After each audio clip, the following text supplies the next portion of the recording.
Everybody, this is Josh McKinney, and I just want to welcome you to episode 111, all ones of the I Suck at Jiu-Jitsu show. I'm really excited about today's episode. This is the first day that we're getting into strategy talk. We're going to spend the next 6 weeks on strategy and just some ideas on strategy. And I think that this probably won't seem like the most sexy episodes that we've done on the I Suck at Jiu-Jitsu show. I don't think that it will get as many random people clicking on these episodes. But the episodes on strategy, 100%, I can honestly say this, the at least 6 episodes that we will do on strategy will be 6 of the most valuable podcasts on jiu-jitsu learning ever done. Because most people don't think about it. Most people care too much about technique and they don't care about how they apply the technique. Basically, really simply put, and I go really deep into this on the episode, but strategy is the general idea throughout a round or a match that you express your technique, how you are going to express your technique, how you're going to use the technique, how hard you're going to use it, how often you're going to use it, which techniques that you know are you going to focus on. That is strategy. That's what we're going to focus on. We're going to answer the questions that people don't even have yet. And that is, what should we be hacking? What should we be focused on that is outside of the box, that isn't just technique? And so I'm really excited about these next 6 weeks.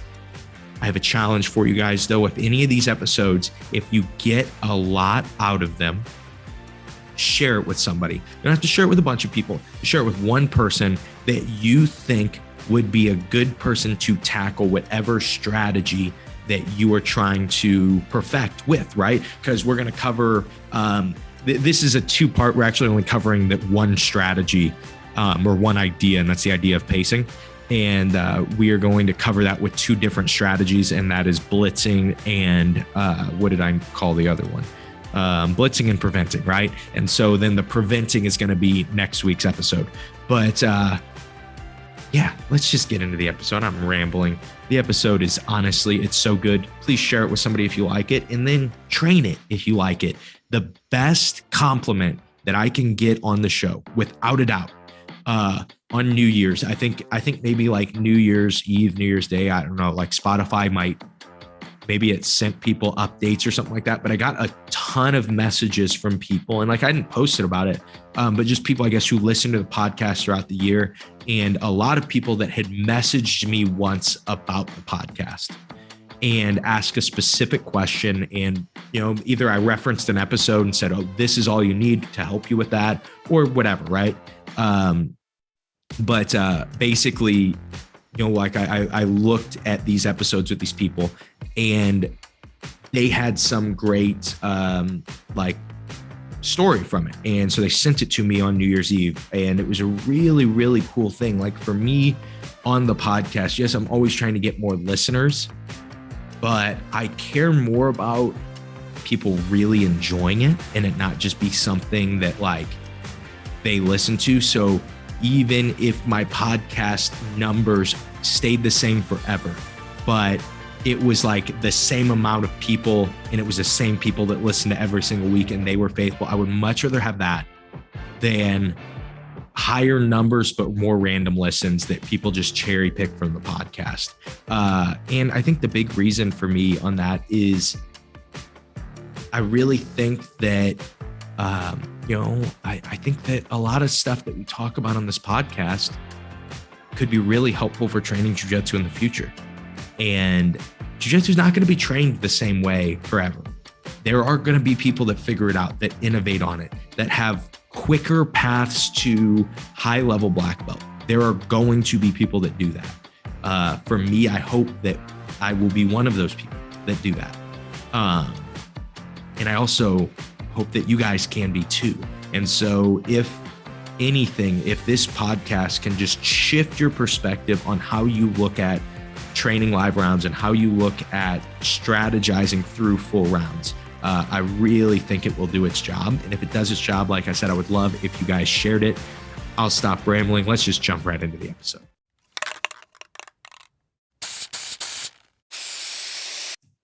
I thought it would be smartest to start this episode revisiting something that I talked about in episode 20, an idea that I came up with while I was laying in bed. And I think I want to say that this episode was a deep into the beginning of quarantine when we had no idea that the things that we have dealt with were going to last for so long. And we were all just oblivious of things. And I was just thinking about jujitsu. And so I came up with something that I call the positional paradox. And when I say I came up with something, I'm not saying that I am the only person who's ever thought of this in jujitsu. Okay. I don't make those claims. A lot of people have probably thought of this, but very few people explain stuff very well. And so that knowledge, that big insight of jujitsu, it gets lost. Okay. And so that is why on my podcast, I'm constantly naming things. And it may be something that you say, oh, well, we have something similar in our gym, right? I'm basically always just throwing all kinds of Josh isms on the show. And the positional paradox is one of them. What the positional paradox states is whoever focuses on more technique has less success. Okay. So it's just a really simple thought process, though. I know that sounds nuts. What do you mean? If I focus on more technique, if I know more technique, I will have less success. Notice the wording. I do not say whoever knows more technique. Okay. Knowledge is not something that we ever want to not be excited about in jiu-jitsu. Knowledge is pretty much always going to be good. Knowing when to use that knowledge is incredibly important, and we don't talk about it. We don't talk about when you should be using specific techniques, when you should be pacing, when you should be understanding even what pacing is. What the heck is pacing? That's what we're going to get into today, and I'm excited about it. But we're going to start with the positionals paradox and just make some little notes on that, and then we'll get into what is strategy, why we should be using it, and then we're going to get into some of the simplest stuff about a new Joshism, a new phrase that I am coining for jiu-jitsu. Maybe some people use this phrase, maybe not, but I doubt many of them use it on their podcast. So we're going to talk about blitzing and the art of the blitz in jiu-jitsu and what that means and how to use it and even how to counter it. So we have a lot to get into today. And as you guys can hear from my voice, I don't sound as sharp as usual. I am coming off of being sick. So, but you know what? The goal of this year is I am dropping an episode every single Thursday. And if I don't record it right now, then it's not going to be able to come out on Thursday. And so, well, I'm a little sick. We're still going to talk jiu-jitsu. Hopefully I don't get this. Hopefully I don't get you guys sick through the microphone. That would be crazy. Anyway, back to the positional paradox. So with the positional paradox, like I said, knowledge is not the enemy. Focus is the important thing here. This is where people don't talk about, or what people don't talk about. A lot of times we don't talk about in jiu-jitsu, what are you thinking about while you're moving, while you're rolling live? And people ask that question, but a lot of times the answers kind of suck.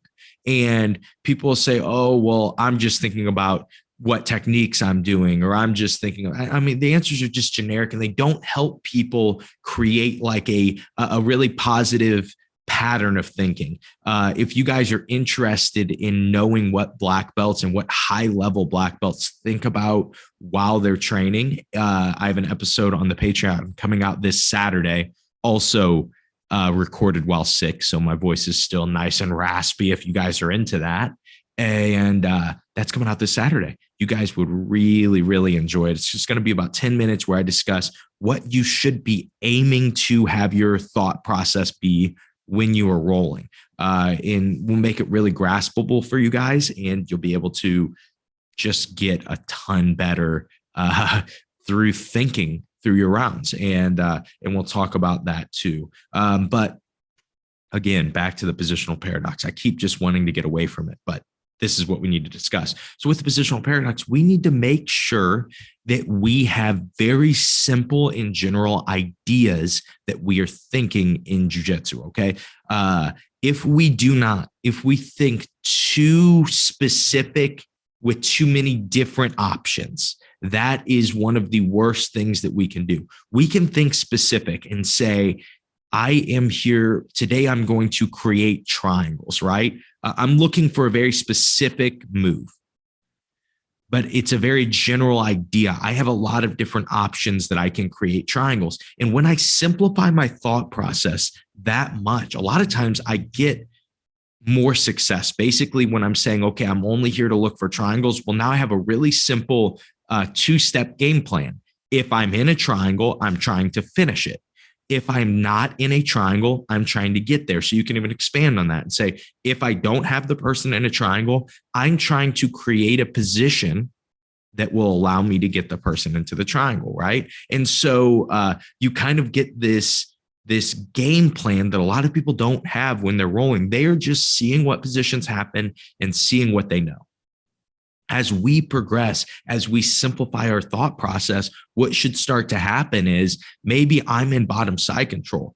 I know that, hey, my goal is to get to triangle. So even though I'm fighting to get back to closed guard, if there is a triangle there, that's where I'm going instead. That was the whole goal. And so I have a really simple way to fight. And maybe this guy said, well, everybody just tries to fight back to closed guard. Why would he be going for the triangle? Well, it's just part of my game plan, right? So using the positional paradox and saying, I am going to use it the opposite and have really simple game plans, that is going to be one of the biggest steps in your jujitsu.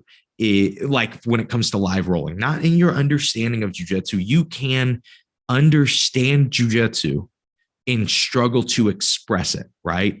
To struggle to express it on the mats. Now, you need both. You need to express jujitsu to have a firm understanding and a firm grasp, because there are so many things that we can't verbalize that happen in jujitsu. There are so many things that we feel in jujitsu, like when you're talking to your wife and you say, well, and she says, well, I feel this way, and then explains it. And then you guys talk about it for a while. And by the time you get to the end of the conversation, you say, oh my gosh, that wasn't what you originally said. You're mad about something completely different. Well, maybe your wife's crazy. Okay. Maybe that she is, maybe she did just change her argument. But this is an argument that happens for a lot of couples, and we don't think through it. Maybe what your wife is feeling is incredibly hard to explain in words because it's a feeling, right? It's not something that we can just explain in words. And so maybe that initial thought of what she was feeling was actually wrong. She wasn't lying to you. She was just wrong. I feel like you are raising your voice a lot, right? And then by the time you get to the end of the conversation, it really had nothing to do with your voice. It more had to do with what happened at work that day. But you don't really realize that because you don't understand the feeling, right? That is my argument for like people that say, oh, you don't need to train jujitsu to understand it. You can just like see it and know techniques. Yes, you can know techniques, but if you have never felt it, you can never fully comprehend it, right? Because we cannot take feelings and explain them perfectly into words. Even the best people in the world, the best philosophers in the world, that's really what they're, a lot of the times they're doing is taking things that we all feel and we all kind of understand. And they say, well, now we'll try to put this into words. That makes you brilliant to be able to put feeling into words. And so to just hear other people speak words about jujitsu and then say, oh yeah, I know for sure that I understand what they mean without ever feeling it. Most likely you don't. It's a bit of a tangent, but just on that sense of feeling and kind of understanding jujitsu, this is kind of where I wanted to lead that to. There are some parts of jujitsu that they're understood, they're talked about slightly, but they're not given enough thought.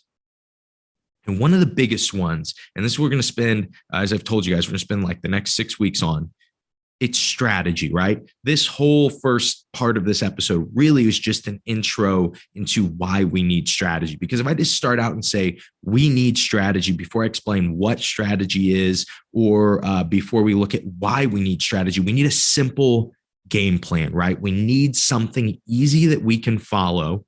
So then we are not weighing ourselves down by thinking about too many different techniques, by focusing on too many different techniques. I think that this is how you marry the people that are like big on technique and the people that are big on concept, is understanding that they are two different things, that concept and strategy are a lot more closely related than concept and technique, right? Concept and technique are they're kind of two different sides of the coin, but strategy and concept they're almost the same thing, and they can be used very, very well together. And we're going to get into that. So I think the best place to start with strategy is to figure out why we need it. And the biggest reason you need strategy is when your technique isn't sufficient. For example, if I am fighting a person and maybe I am technically more sound than them, I'm a better technician than they are, but they are substantially bigger and stronger than me. Well, I know I have better technique, but if I just keep trying to win the technique battle, somebody's bigger, stronger, let's just say they beat me on all the physical attributes. They're faster and they have better cardio. So if I go out and say, well, I'm the better technician, I'm just going to go at my normal pace and just keep beating them from everywhere. Well, unless I am crazy better as a technician, eventually what's going to happen is I'm going to keep beating them and beating them. And then slowly we're going to start to get closer and I'm going to stop beating them as much. And then they're going to start beating me. And I'm just talking about in a round, not like over time, right? But in the round, they're going to slowly start to beat me. Why? Because I was tired. I didn't take into I didn't think about that it's really important. It's really important to think of the round as a whole. So this is how I've been thinking about it lately. This has really helped me as a strategist. I like to think of it like this. If jiu-jitsu is an art and we are all artists, we're all going to paint a picture, okay? And that picture is a single round of jiu-jitsu, a single contract of jiu-jitsu. And I'll explain the contract idea in a second. But the basic idea of the contract, I'll just explain it now, is when we're going to do a 5-minute round, we are not like, at least at the gym, it's not like a tournament where you're going in and you're saying, if I get submitted here, the round is over and then we all go home.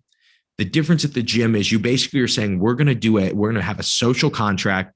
You and I, for the next 5 minutes, are both going to continually try to win in this jiu-jitsu round. How most people think of it is, I'm going to go into this round and I'm going to submit the guy, and then I can kind of mess around for the next 4 minutes because I already won the round, right? That is a horrible way to think of rounds. I think that learning how to paint your whole picture, paint your entire round, or sometimes I think I've talked about this on the show, call it choreographing a round. There are guys that I will go with that are pretty good, and I know that they're very good in specific positions. And so if in the round I wanted to say, okay, I'm going to avoid those positions and I'm just going to smash this person. I'm saying I'm good enough in this round to be able to say, I know I will win this round if I really want to, if I really put my focus on it. So what I'll do instead is I'll say, okay, it's a 5-minute round. I want this person to have me, they're great at leg locks, and I need to be working on my leg lock defense. I need to get at least a full minute in this round where I am working leg lock defense, where they're just attacking my legs constantly and I'm having to defend. Okay. So I won't always say like at minute 2, I'm going to do that, but that's something like I have kind of a general idea. That's something I want. Right.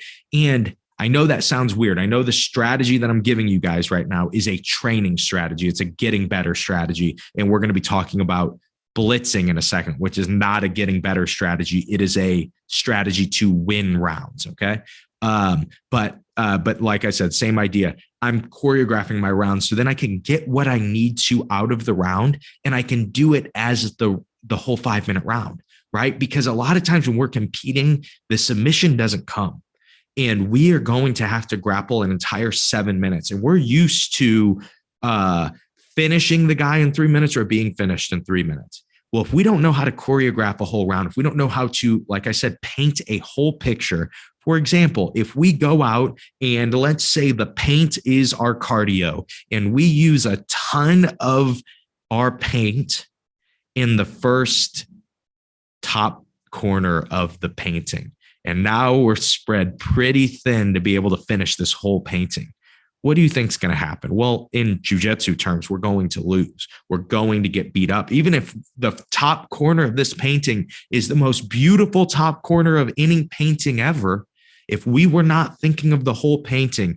if we were not rationing out some of our gas tank, well, we're going to be in trouble. We're going to lose, right? So strategy is the idea of how we are going to paint the entire picture. And I think you should use strategy in every single round that you do, unless sometimes the strategy is that you do want to just have some freedom and you want to have some creativity in your jiu-jitsu. Because if you're using too much strategy, you can actually stifle your own creativity. So we have to be careful about that. Like I said, this whole month, actually the whole 6 weeks, we're going to be talking about strategy. So I'm not going to dig into any more specifics on the reasons to have broad strategy and things like that. We're just going to talk about something that I noticed at the Worlds. And I really think that it mattered more in a lot of matches than technique did. And I know that sounds crazy, but when I'm talking about the Worlds, I'm talking about the black belt adult Worlds. I'm talking about the best guys on the planet that all know technique. It's important to remember we're not in a place anymore where techniques are that secret.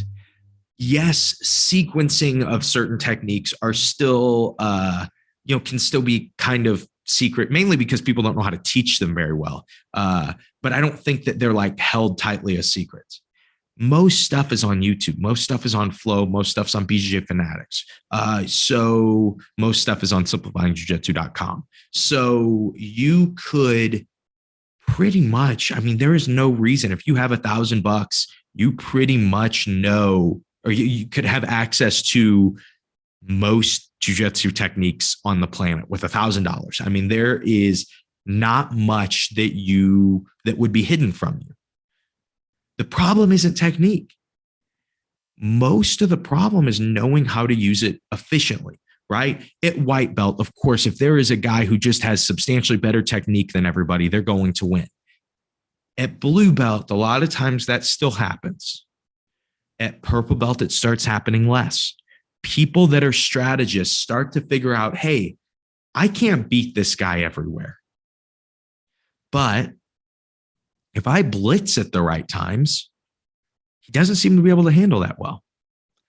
So what a blitz is, we'll say it in football. Okay. So if you guys ever watch American football, something they will do, they'll talk about a lot is when the defense blitz. And that is when the defense takes more than usual defenders to rush the quarterback. Okay. Meaning like they all try to tackle the quarterback at one time. So they might blitz with 5 or 6 different people. And the idea is that they are trying to tackle the quarterback and they're giving up a little bit of their defense to do it, right? So that is what we're doing in jiu-jitsu. But how we're thinking of the blitz is really a pacing thing. The next 2 episodes are just on pacing, obviously, because we had the first big part of this episode be about what strategy is and the positional paradox.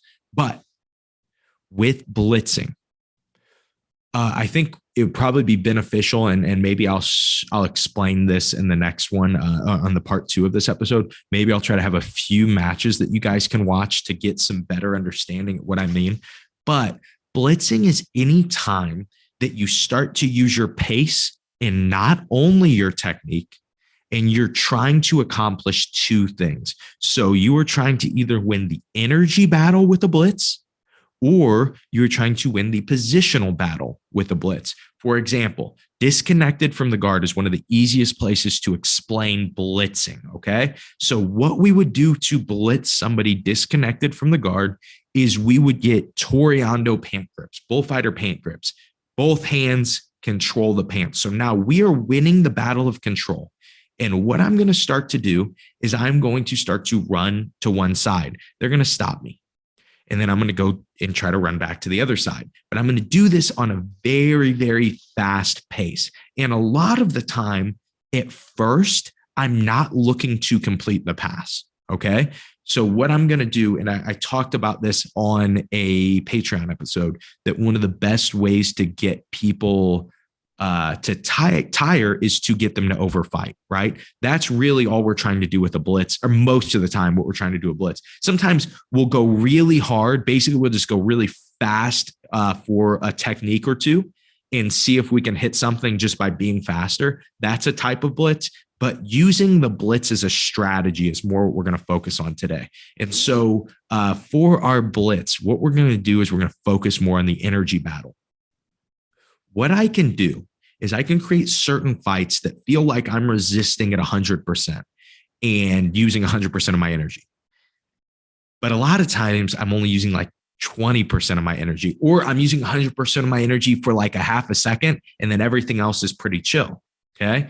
But if I can trick my opponent into thinking that I am using 100% energy, most of the time, their best option is to try to match with 100% energy. And that's why I love the Toreando for this, going back and forth and meeting their hands, right? When somebody defends the Toreando pass, they should extend their arms to defend, right? Their hips should be turned towards you, and they should be trying to frame you with their hands.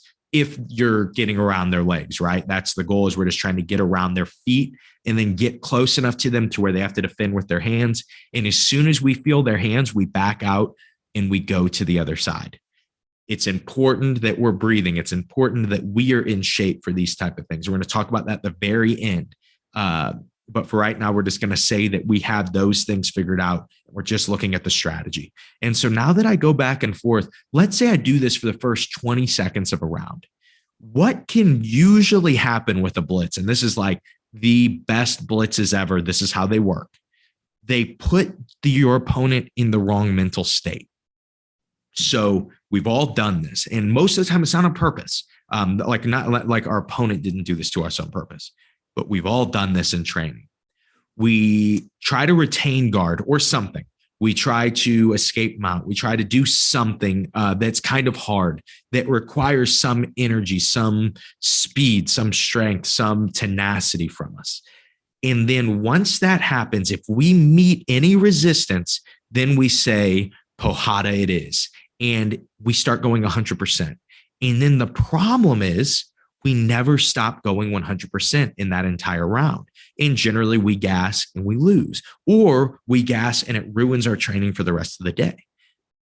Understanding when people are actually going hard and when they're not is one of the biggest battles ever. Me and my wife were watching jiu-jitsu this morning, and we've just been she's been going to compete more this year. And we have just been watching more rounds, watching more instructionals, watching more matches. And one of my buddies, Jeff Seraphin, who's going to be on the show soon. He's been on the show before, but I actually just messaged him this morning, and we're going to get him on really soon because he's one of my favorite people to talk jiu-jitsu strategy with. So we'll make sure to have him on in the next 6 weeks. But anyway, he has this match online, and he and the guy start going, and I go, oh, Jeff's going to kill this guy. You can see it. The match, like, we're 5 seconds into the match. And my wife's like, what do you mean? I'm like, well, look how much this guy is moving without reason, right? I've talked about this on the podcast, movement without cause. And it was because he didn't have a good idea. He didn't have a good game plan. He didn't have a good first step, right? Jeff was defending what he needed to defend. He was standing upright, and he was looking for a specific grip. Once he got the grip, he pulled guard, and it was smooth. You could tell the other guy was so much more fidgety. The guy was so worried about what was going on. He didn't have a game plan. He didn't have a strategy. And that is one of the best ways to win that energy battle, is to just have some specific goals of what you're going to try to do. And when you start to see people fidget and people fight way too hard, whether because they're nervous, whether because they don't think that they can beat you, or hopefully because you tricked them into it, because you convinced them, hey, you should be using more energy than you are right now. That's what I always want you to be feeling when I'm rolling. I always want it to feel like he's using no energy. I'm using all my energy.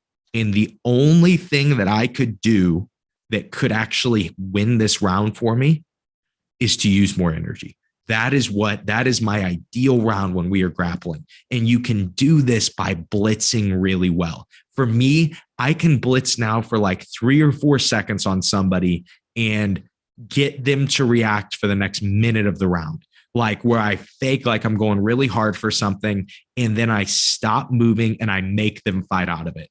For example, I start a knee cut pass and I stop moving and I really just make it hard. And as they fight out of it, then I might go hard to something else and again and again. And then after that, I stop and I just go back to normal jujitsu, normal pace of jujitsu. And guess what? Most of the time they keep fighting at that same pace. And so it's just a little bit of an idea to understand the blitz. Then we'll just look at some blitzing in action. Okay. And so I think that blitzing is one of the best ways for a blue belt to beat a black belt. And this will make black belts mad that I'm saying this. People are going to get so upset when you beat them because you understand how to blitz better, and they're supposed to be better than you. It is very offensive in jiu-jitsu for some reason to beat somebody who has better technique than you. It is wrong if you beat somebody who has better technique. Jiu-jitsu is physical. Technique can conquer all, but it's physical. When I go to compete at Worlds, I'm fighting guys that are on PEDs. You're going to act like technique is all that matters. These guys wouldn't be on if it was all that mattered. These guys are winning, right? Technique is not all that matters. There are so many other aspects of jiu-jitsu.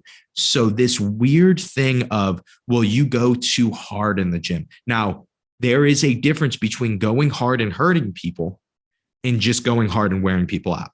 There is a huge difference between those two things.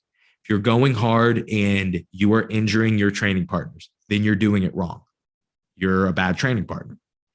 If you are going hard and all you're doing is wearing out the cardio of people and then beating them, then you're doing absolutely nothing wrong. It is their fault for not having a good understanding of strategy in jiu-jitsu.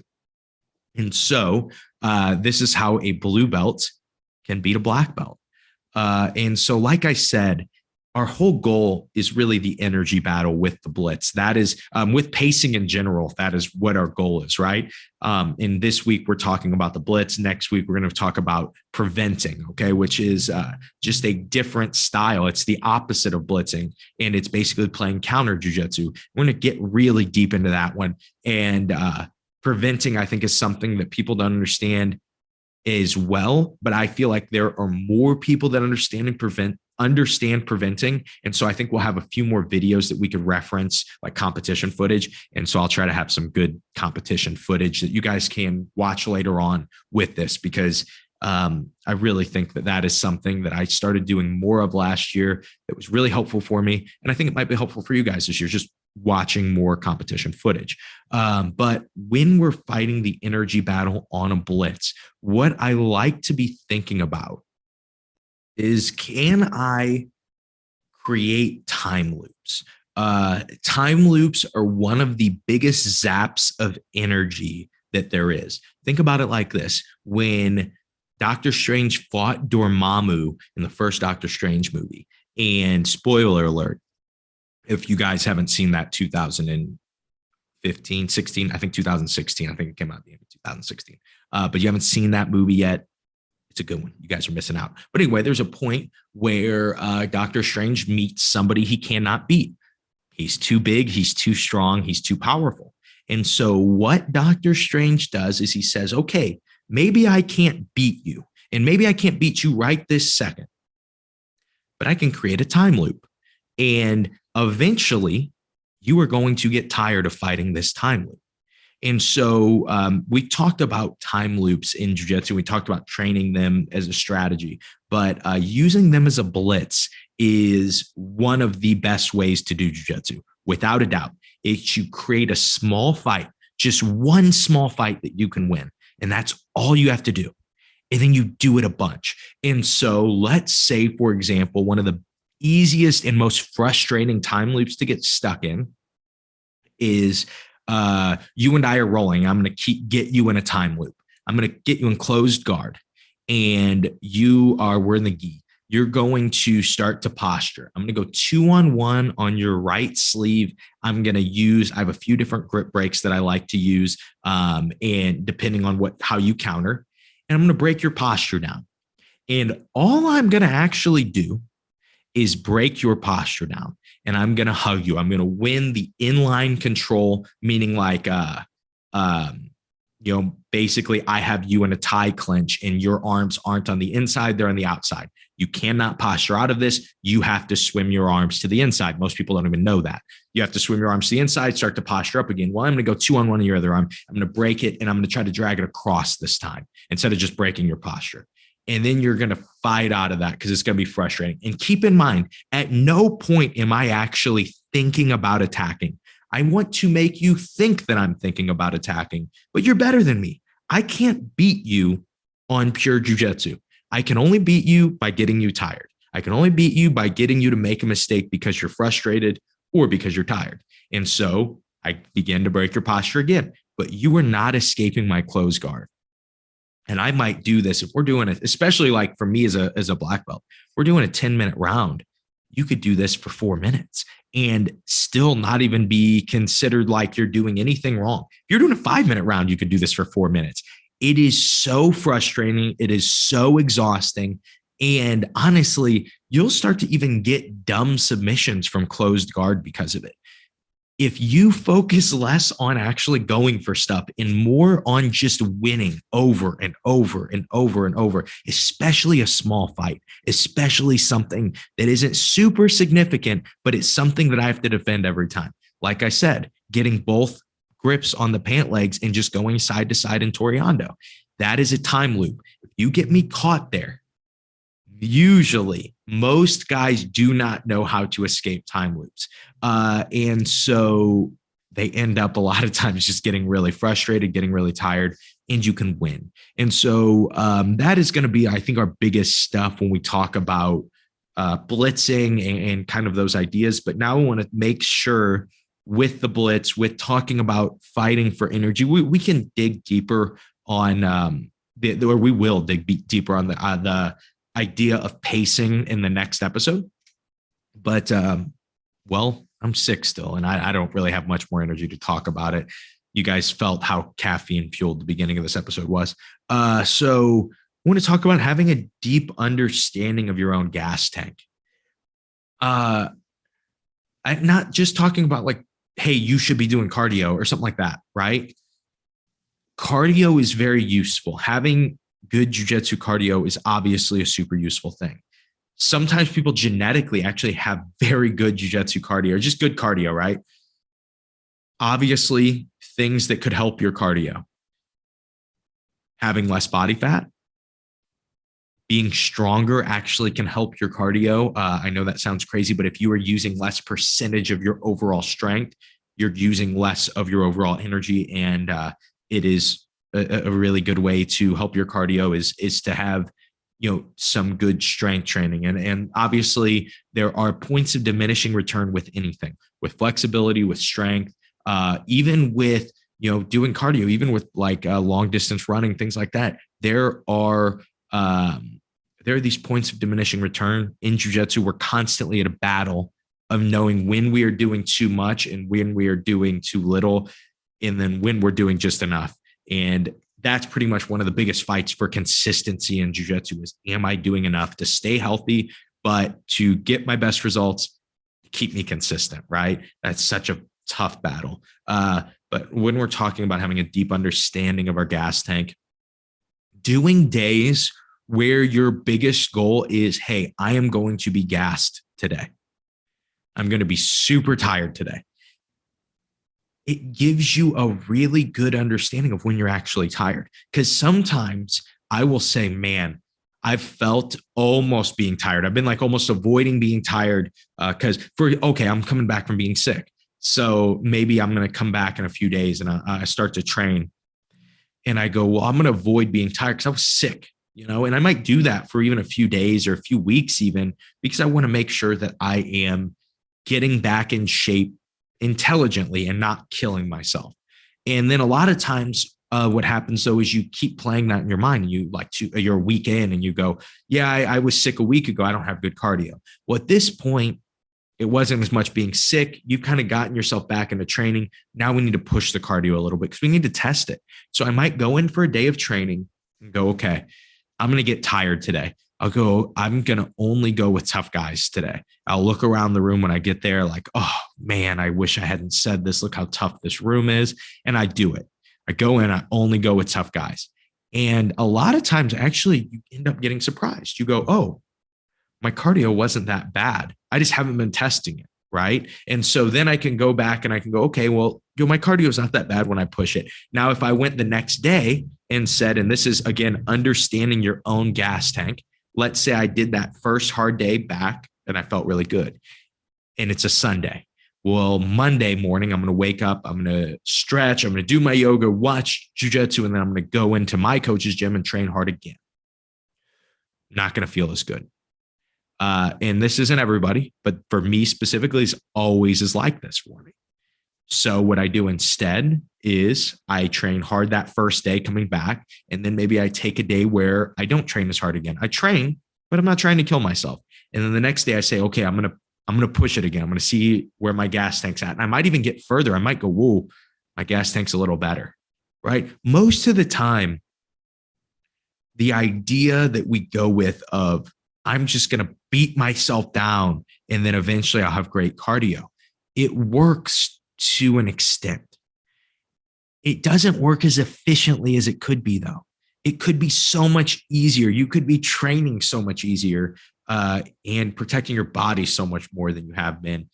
But this idea that we've got to be we've got to be training hard and we got to be pushing ourselves is like, it's kind of taking over, right? I have nothing against that idea. But when you ignore other things and just focus on that, that's when I have something against that idea, right? It's like when an entrepreneur, their only focus is like saving money, okay? There's nothing wrong with saving money, right? But here's the problem. If you are only focused on saving, you have no goal to make more, your focus is not on making more, you're going to always be saving from the same small amount, right? For us, we would rather start to put some more focus on making more and saving, right? The saving is important, but it's not the most important thing, okay? It is something we need, but it is not all we need, because if I'm just focused on saving and not focused on building my business and building my brand and making more, well, eventually I'm going to actually start to lose money from my business. My business is going to start to deflate if I'm not focused on it. And then even though I'm so focused on saving, I don't have any money to save. It's the same thing with like the idea that all problems could be solved by being more mentally tough. It just isn't like that. Yes, a lot of problems could be solved by being more mentally tough. Yes, most people are not tough enough. Yes, there is a big number of people who are weenies in the world. But to act like that is the answer to everything, to act like the only reason you don't have success in your jiu-jitsu is because you're a weenie, because you don't push yourself hard enough, that's probably ignorant too. Maybe it is. Some people are weenies and don't push themselves hard enough. They just need to toughen up. But so often, there's another answer. For example, let's say you're somebody, you say, oh, I'm injured all the time. And a lot of times, people that are injured all the time, almost always people that are injured all the time, when they're new, they blame their training partners. Once they're a black belt, they blame themselves. And it's because most of the time, your injuries are your own fault. Okay. So this would be a perfect example of when people use toughness to ignore a problem. So they are getting injured in training. Like, oh yeah, my elbow hurts from getting arm barred. My shoulder hurts from getting omoplataed. My ankle hurts from being straight ankle locked. Whoa, wait a second. Those are a lot of injuries from submission. You really shouldn't get injured much from submission. If you know how to train jiu-jitsu correctly, I understand in competing, sometimes you do get injured trying to defend something. But in the gym, unless there was a big error from you or your training partner or both of you, you probably shouldn't have gotten injured training. But most people's remedy is, oh, well, you should just toughen up and keep coming into practice. We haven't fixed the problem. The problem is you do not understand how to tap. When you go to defend the armbar, you fight tooth and nail until the very, very last second. You're fighting with 100% strength, and then you tap really quickly and you act like your partner, your opponent, your whoever, it was their job to protect you when they're having to now use 100% strength to stop you from escaping the armbar because you're spazzing to get out of it. And then they hurt you. If you guys are listening, I did quotations on that. Finger quotes. When I'm getting sassy with finger quotes, things are getting done. But you get injured, right? You take these injuries because you weren't thinking. You weren't being smart about the tap. You weren't saying, hey, they have me completely controlled. I don't know how to defend this armbar very well. Maybe I should focus on the first layer of defense. And when they beat that, my arm starts to get extended, I should start to prepare to tap. Instead of saying, well, my arm's getting extended, what move could I make up right now while I'm in this position and twist? Where should I go, right? And it's just like an idea of the whole thought process that it's all just about being tougher. It isn't just about being tougher. You have to be smarter. And when it comes to cardio, when it comes to knowing your body, simply just testing yourself sometimes and then taking note of it. Just being a little smarter about how you train and how you know yourself physically can add so much longevity to your jiu-jitsu. If you add longevity to jiu-jitsu, you're going to get better. You're going to be better. That's one of the biggest hacks. One of the best videos ever is on YouTube is Keenan has a video on like how to be super high level black belt or something like that. And somebody asked him, what's the best way to do it? And he said, oh, quit your job and train full time. And it is. That is the best way. Be on the mats for a long period of time. You're going to learn the lessons you need to. A lot of it, though, is making smart decisions so we can be on the mats forever and having a deep understanding of your gas tank so you can blitz, so you can know when you are being blitzed, are you actually in danger or do you have some cardio you can actually use? You can know yourself. You can know basically the vessel that you are doing jiu-jitsu in so you can better do jiu-jitsu. That's all I have for you guys on pacing today. I will see you guys on part 2.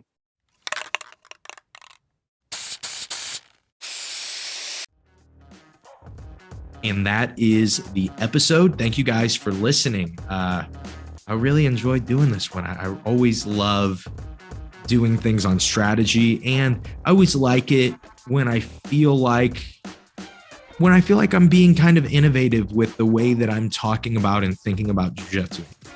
And that is going to be on this podcast. That is this year. That is going to be one of my big goal is putting out 52 episodes. I told you guys that, doing an episode every single Thursday. That is something I really care about this year. But something else I really want to do is I really, really, really want to talk about innovative stuff. I want to talk about stuff that it just hasn't been thought of. It hasn't been heard of. And less about, a lot of times I'm big on trying to systemize the way that I think, because I tend to be crazy and be a bit of a too free thinker sometimes, right? And if I don't keep myself in check, then the free thinking, I get a little crazy. And so I'm just going to let that happen this year on the podcast. This year on the podcast, we're just going to be creative. We're going to talk about things that will get us all better at jiu-jitsu. We're going to focus on things that will get us better in jiu-jitsu. And so if you guys have any ideas, any thoughts, any things you want to hear about, or things that I've talked about on the show, I have like 111 episodes now. There are a lot of things I've talked about that we've never revisited that might be beneficial. So if you ever listen to something old and you go, hey, I would love to hear more about this. It doesn't seem like there is more about this. I would love to hear an episode on it. I want to hear from you guys. We're going to really have fun with the podcast this year. And if you guys don't have the Simplifying Jiu-Jitsu ebook at simplifyingjujitsu.com, that is absolutely free. You should absolutely get it. That's what I'll leave you with today. I hope today's episode was good for you. I hope you enjoyed it. Hope you stay around for next week on part 2. You guys can subscribe to the show to be able to be notified of part 2. And I hope that today's ideas help you suck just a little bit less at jiu-jitsu. Have a great day, guys.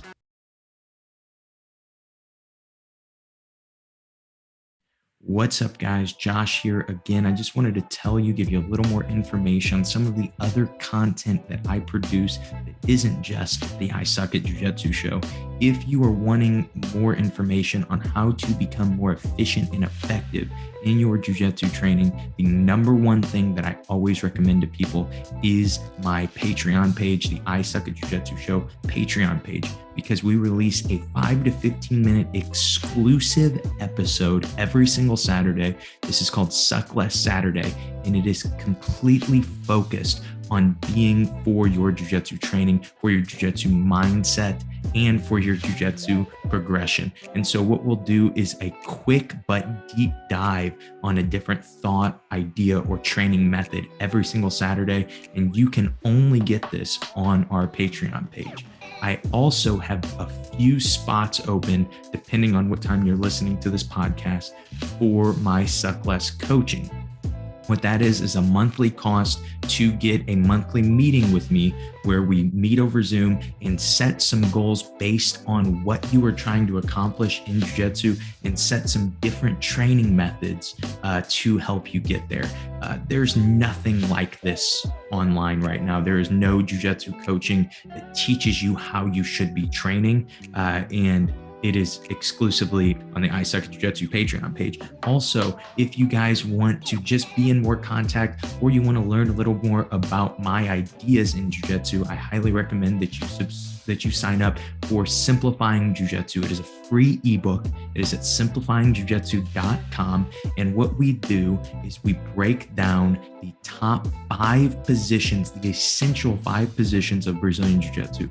These are the 5 positions where most Jiu-Jitsu, 90+% of Jiu-Jitsu takes place in. And we break down how to train them, how long you should be training them, and what order you can train these things to progress faster and easier with your jiu-jitsu. And lastly, if you guys would just give this show a subscribe and a share, it would be very greatly appreciated. Also, you can review us on certain podcast platforms. If you guys want to keep up with me personally, you can follow me at my Instagram at @thejoshmckinney. That's all I have for you guys today. Thank you for listening. I hope that you guys listen to the next one.